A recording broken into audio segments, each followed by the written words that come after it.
তাহলে আমি কিভাবে তার মামলা করতে পারবো? আমি একজন আইনজীবী, আমি কোন দলের ব্যক্তি হিসাবে আমি আসি নাই। ডক্টর জান্নাতারা এমডি এবং জনাব শামীম লাবুর পক্ষে এই আদালতে ১ নম্বর আদালতে উপস্থিত হয়েছে। এই মামলা ৩টাকে আন্তর্জাতিক এই আদালতে এই ক্রাইম হিসাবে, ইন্টারন্যাশনাল ক্রাইম হিসাবে অন্তর্ভুক্ত করা যাবে কিনা এই মর্মে প্রসিকিউশনের পক্ষ থেকে একটি আবেদন দেওয়া হয়। আজকে আমি এখানে এসেছি, আমি আসামিদের সাথে আলোচনা করার জন্য গেলাম, কিন্তু আমি অত্যন্ত আশ্চর্যজনিত হয়ে গেলাম এবং দুঃখিত হলাম। ভারাক্রান্ত হৃদয়ে আমি প্রকাশ করছি, আসামির সাথে আলোচনা করতে যাওয়ার পর আমাকে বলা হলো আপনার সময় হচ্ছে 5 মিনিট।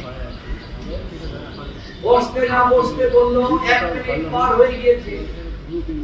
তাদের সাথে আমার আগে পরিচয় নাই, আমি তাদের কাছে মামলার বিষয়বস্তু জানবো, কারণ আইনজীবীর সাথে তার পরামর্শ করা হচ্ছে তার কনস্টিটিউশনাল রাইট।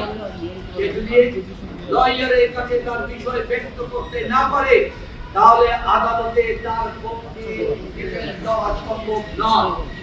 অথচ আপনারা জানেন আমি বঙ্গবন্ধুর মার্ডার কেসের আসামি পক্ষের লয়ার ছিলাম সুপ্রিম কোর্টে 5টি পর্যায়ে, সেখানে রিভিউ পর্যন্ত, এবং জেল হত্যা মামলার আসামি পক্ষের হাইকোর্ট থেকে সুপ্রিম কোর্টে গিয়েছিলাম। হাইকোর্টে জেল হত্যার মামলা মৃত্যুদণ্ড পর্যন্ত খালাস করে ফেলেছিলাম। আবার আপিল করা হলো, সুপ্রিম কোর্টে আমাকে সেখানে নিয়োগ দিয়েছিল আইনজীবী হিসাবে। আমি আসামিদের সাথে জেলখানায় যখন আলাপ করতে গিয়েছি, আমাকে ঘন্টার পর ঘন্টা আলোচনা করার সুযোগ দেওয়া হয়েছে। কিন্তু আজকে এখানে আন্তর্জাতিক আদালত, এই আদালত দেশীয় আদালতের সীমার বাইরে, আন্তর্জাতিক গণ্ডিতে থাকবে। এখানে বলা হচ্ছে যে আসামির সাথে আইনজীবী সম্পূর্ণ আলোচনার সুযোগ দিতে হবে। এই আলোচনার সুযোগ নাই। আমি এই কথা দেখে মনে হচ্ছে অতীত যারা হয়েছে তারা হয়তো আমার মতো এরকম বঞ্চিত হয়। এই বঞ্চিততার বিষয় নিয়ে আমি মনে করেছি কথা বলা জরুরি। এই কথা বলা জরুরি হলে আমাদের এই সরকার এবং স্বরাষ্ট্র মন্ত্রণালয় এবং আন্তর্জাতিকভাবে পররাষ্ট্র মন্ত্রণালয় এই বিষয়গুলি জানবেন, কারণ আমরা চাই আমাদের বিচার ব্যবস্থাকে নিয়ে যেন আন্তর্জাতিকভাবে কোনোভাবে যেন কোনো প্রশ্ন কেউ না তুলতে পারে। কারণ আমরা আইনজীবী, আমরা হচ্ছে কোর্ট অফ দি কোর্ট। এই বিচার ব্যবস্থার মান সম্মত রাখা আমাদের দায়িত্ব।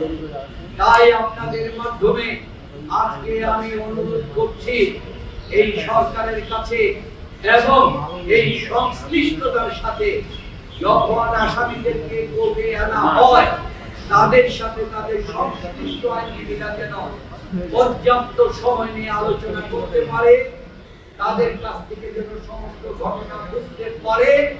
আমি আমার আসামির সাথে তার আলোচনা নিয়ে মামলা কিভাবে হলো, কোথায় হলো, 3টা মামলা কি হলো, আমি কিছুই জানতে পারলাম না।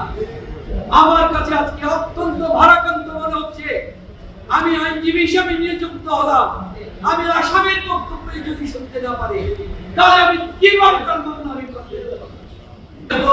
আমি এখানে এসেছি, তারা বলেছে এটা নাকি ট্রাইব্যুনালের নির্দেশ। আমি মনে করি ট্রাইব্যুনাল এই ধরনের নির্দেশ দেওয়ার কথা না। আমি একজন আইনজীবী, আমি কোন দলের ব্যক্তি হিসাবে আমি আসি নাই। যেই ব্যক্তি আমার কাছে আইনজীবী হিসাবে আইনের সহায়তা যাবে, আমি তার আইনজীবী হিসাবে কাজ করব।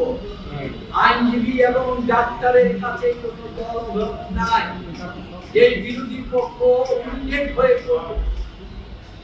হসপিটালে যাবে, বিপক্ষে ডাক্তার তাকে সেবা করতে আইনত বাধ্য, নাহলে সে অপরাধীর পর্যায়ে পড়বে। আমাদেরও আইনের কমিশন বা কোর্ট হচ্ছে আমাদের সাথে হচ্ছে আইনের সাথে। যদি আমি কোনো সরকারি লয়ার নই, আমি হচ্ছি আইনজীবী, আমি ডিফেন্স লয়ার হিসেবে এসেছি। সুতরাং আইনের পক্ষানুপক্ষভাবে করতে হবে।